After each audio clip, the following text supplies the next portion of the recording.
You? Good question. You might as well put your name down. I'm going to call you out anyway. Scariest moment, there was only one moment where I was like, oh boy, this is it. We're going down. And not coming back from it. It was years ago, way before cameras. It was back in the Derby days where it was first come to town, first served to offload your crab. So you had to beat everybody in to get in line to offload your crab. Well, what? Am I going to tip it over? I'm good, I'm like a cat. So, it was Derby days fishing, first come, first served to town. We were in a big hurry to get in. It started to blow about 50 to 55, gusting 70. We had all our pots on board, and it was just a spooky ride. It was quarter stern. So any of you anglers out there who know boats know what quarter stern is like. You start to breach. Well, you guys are kind of okay out here, but when you've got 150,000 pounds of steel above the water line, your boat now becomes a floating building that really wants to tip over. So my brother Sig wanted two guys on watch. One guy on the port side to watch the waves, one guy in the driver's seat to watch the radar and the throttle. So my cousin was sitting across from me, and the waves started to come. We were getting bigger, and Sig wanted to make full speed to beat guys on the radar to get offloaded. Well, here come the waves, and now you've got your momentum going. So the first wave's not so bad. It's when you roll and you come back and you catch that second one.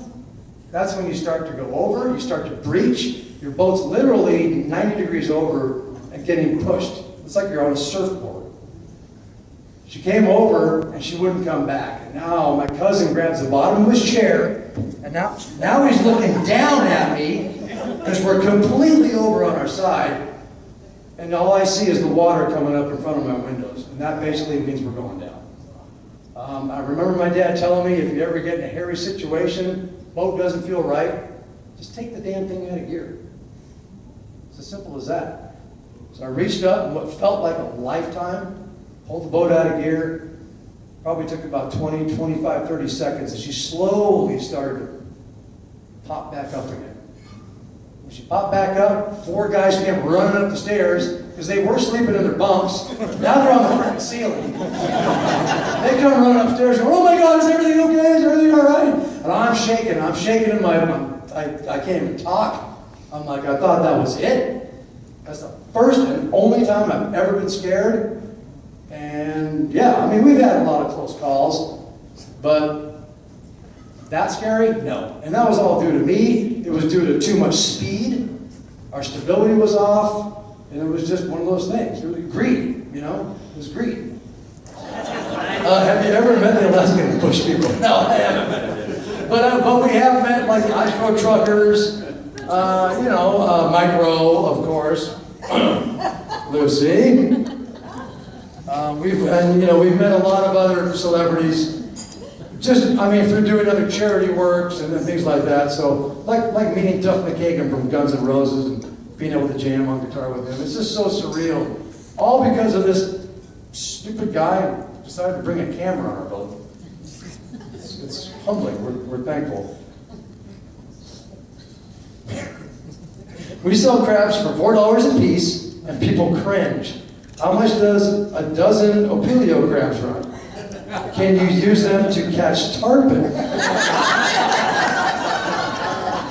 Mason Tush.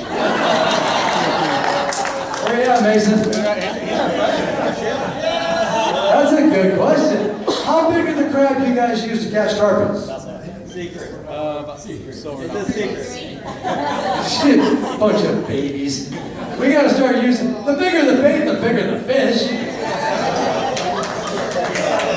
We'll talk. I'll send you down a case of Hopies. Does it have to be live or can it be frozen? Really? We'll talk. We sell crabs for $4 a piece. And that's a bait crab? Little blue crab? We sell our crab live at anywhere between $2.20 to $2.40 a pound. Live. So, but we pack 220,000 pounds. So, but it takes a little bit to get it. That's our theory. The bigger the bait, the bigger the fish. When operating a boat, how do you handle a boat in seas or waves in excess of 20 feet? Lydia? Very carefully. How long are you on the water for? Kylie, is that G? Kylie G.